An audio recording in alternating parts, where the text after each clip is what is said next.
భగవంతుడిని చూడడానికి ఎంతో కష్టపడి ఎక్కడెక్కడికో వెళ్ళొస్తాం మన చుట్టూనే ఒక్కోసారి భగవంతుడే మన కోసం వెలుస్తాడు. అలా వెలిసిందే ఈ ఆధ్యాత్మపురి. జడ్చర్లకు దగ్గరలో ఉన్న ఈ ఆధ్యాత్మపురి చుట్టూ అనేక తాండాలు ఉన్నాయి. ఒక స్వామీజీ, ఒక వసుంధరమ్మ కలిసి ఈ గుడికి రూపకల్పన చేశారు. నచికేత తపోవన్ పేరిట వాళ్ళు ఒక విద్యాలయాన్ని స్థాపించడమే కాకుండా ఒక చక్కటి గుడిని ఇక్కడ యోగశక్తి పీఠాన్ని నెలకొల్పి అందరు దేవతలకి స్థానం కల్పించడమే కాక వారిని పూజ చేసుకునే అవకాశం అందరికీ కల్పించారు. మరి ఈ గుడి ప్రాముఖ్యతని, దీని విశేషాలని వారి మాటల్లోనే ఒకసారి తెలుసుకుందాం.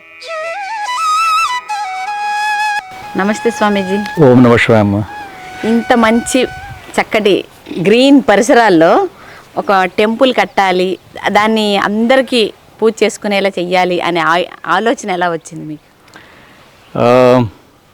When we purchased this property here, I saw that many tandas nearby, and then those people are not allowed inside the sanctorum. So I wanted some place where people get that benefit. They can enter directly. So that's how we took up this Mayog Shakti Pitham construction. మీరు కూడా చెప్పండి మా, అంటే దీని ప్రత్యేకత. అందరూ వచ్చి ఎవరైనా వచ్చి జనరల్ గా మనం చూస్తాము. ఉద్దేశం ఏంటంటే అందరూ కూడా అభిషేకం చేసుకోలేరు, హారతి ఇవ్వడానికి లేదు. అన్ని గుళ్ళల్లో పూజారి హారతి ఇవ్వాలి. ఆయనకు ముందు కట్టినప్పటి నుంచి కూడా ప్రతి ఒక్కరూ ఎవరు వచ్చినా కూడా ఆయనకు హారతి ఇప్పిస్తే చాలా సంతోషం. ఆయన ఉండిపోతారు వెనకాతల ఇవ్వకుండా. వాళ్ళని ఇవ్వచ్చు, వీళ్ళని ఇప్పించు అనేసి కొన్నిసార్లు అయితే దసరాల్లో కూడా ఆయన ఇవ్వరు. అందరి చేత ఇప్పించాలి, వాళ్లకు ఆనందం కలగాలి. ప్రతి ఒక్కరు అంటారండి వచ్చినప్పుడు ఈ టెంపుల్లోకి, ఇంత మంచి శివలింగానికి మేము అభిషేకం చేసుకున్నాము, ఎక్కడా మేము చేసుకోలేము, ఇంత వెళ్ళి వాళ్ళంతటి వాళ్ళు పూజారులు రానివ్వరు కదండి అన్ని గుళ్ళలోకి. ఎక్కడో ఒక చోట వాళ్ళ చోట్ల ఉండిస్తుంది. ఇక్కడే కాదండి, ఏ గుడికైనా కూడా, గుళ్ళో అయినా వినాయకుడికైనా దేనికైనా కూడా ఎవరైనా రావచ్చు, చేసుకోవచ్చు అనేది స్వామీజీ ఉద్దేశం. అంటే స్వామీజీ గుడి అన్నాక మామూలుగా ఒక పూజారి, కొన్ని పద్ధతులు ఇవన్నీ ఉంటాయి కదా, అవి ఉండకుండా పెడదాము అని మీకు ఎందుకు అట్లా పర్వాలేదా? I felt it's no problem because we have consecrated this entire space such a way that you don't need to have a special pujari purifying or sanctifying this entire premises. Okay. So that is already purified and properly we have consecrated each and every deity. So morning and evening pujas are going on, but a very simple pujas we perform, not like taking up from something Vedas and then chanting here. But the normal way anybody can perform pujas. ఎవరైనా భక్తితో భగవంతుడికి చేరువ కావాలనుకునే వాళ్ళు వచ్చి ఇక్కడ పూజ చేసుకోవచ్చు అన్నమాట. అంటే లోపల మీరు కొన్ని మూలాధార చక్రాలు బీజాక్షరాలతో పెట్టారు, శ్రీచక్రం, అవన్నీ కూడా. అంటే వాటి వెనుకున్న సైంటిఫిక్ రీజన్స్ ఏమన్నా చెప్పగలరా? We have here Triveni Sangam basically. It's like Shaktas, Shaivites and the Vaishnavites. They all can come and perform their pujas and archanas here. So Shakta, you know very well, mother's devotees. So we consecrated, while consecrating this entire space, we wanted all the elements intact, everything. So that's where we wanted this Kundalini also, Tantra also, Vedic Paddhati also to be consecrated, and that way to be consecrated. అన్ని పద్ధతులు కలిపి ఒక పద్ధతి create చేశారు. Yes. So that ఇక్కడ ఏ దేవతలు ప్రధానంగా పెట్టారు? ఇంకా వినాయకుడు ఉన్నారండి, వెంకటేశ్వర స్వామి, శ్రీరామ దర్బారు, రాధాకృష్ణ అండ్ రామకృష్ణ పరమహంస అండ్ దక్షిణ కాళి అండ్ యోగలింగేశ్వర స్వామి. సో మనకి ప్రధానంగా అందరూ పూజించే అందరు దేవతల్ని పెట్టేశారు. చాలా బాగుందండి. టెంపుల్ గురించి ఇంకా అంటే ఎవరెవరు ఎటువంటి వాళ్ళు వస్తూ ఉంటారు? అందరూ అండి, చుట్టుపక్కల విలేజ్ నుంచి వస్తారు, హైదరాబాద్ నుంచి వస్తారు, మహబూబ్ నగర్ నుంచి వస్తారు. చుట్టుపక్కల చాలా మంది అంటే మేము పెద్దగా పబ్లిసిటీ ఇవ్వలేదు ఈ టెంపుల్ గురించి. కొంతమందికి ఇంకా చాలా మందికి తెలియదు. శివరాత్రి చాలా బాగా జరుగుతుంది. ఇంకా ఏ ఫెస్టివల్? జనవరి 1 కూడా చాలా మంది వస్తారండి. ఓకే. సో అది యూనివర్సల్ అయిపోయింది కదా జనవరి 1. Ramanavami also we celebrate. దసరాలు అప్పుడు చాలా బాగా జరుగుతుంది. ఒక్కొక్క రోజు ఒక్కొక్క అవతారం చేస్తాము మూల విగ్రహానికి. చాలా మార్నింగ్ నుంచి ఈవినింగ్ వరకు హోమము, చండీ హోమము, రుద్ర హోమము, రోజు హోమాలు ఉంటాయండి దసరాలప్పుడు. సో ప్రతి చతుర్దశికి ముందు ఆయన మూర్తి గారు చెప్తారు అనుకుంటాను. నమస్తే మూర్తి గారు, చెప్పండి మీరు ఇక్కడ జరిగే పూజలు, విశేష ఉత్సవాల గురించి. ఇక్కడికి మేము వచ్చింది 2021లో వచ్చామండి ఇక్కడికి. We came after our retirement. We thought of going somewhere and to lead our life as a వానప్రస్థ.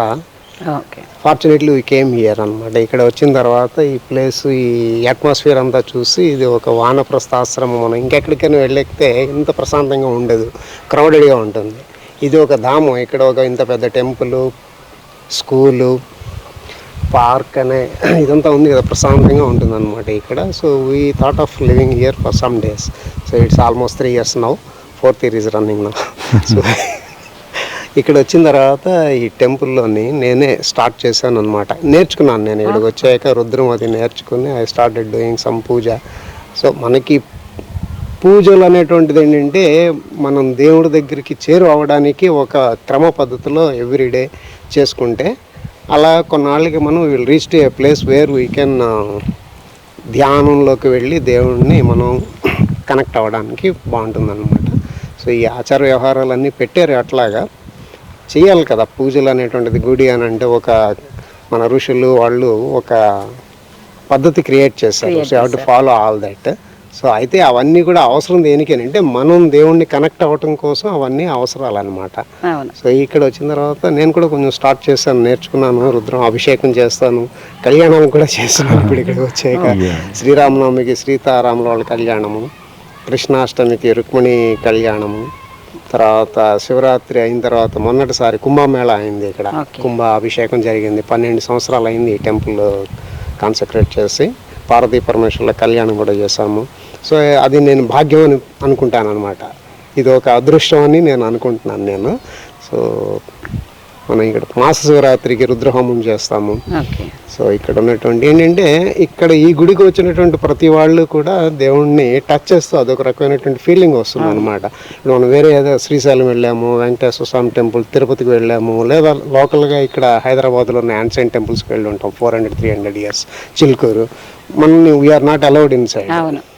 So ఇక్కడ మనకి ఆ ఫీలింగ్ ఉండదు అనమాట. దేవుడిని అయినట్టుగా ఉంటుంది.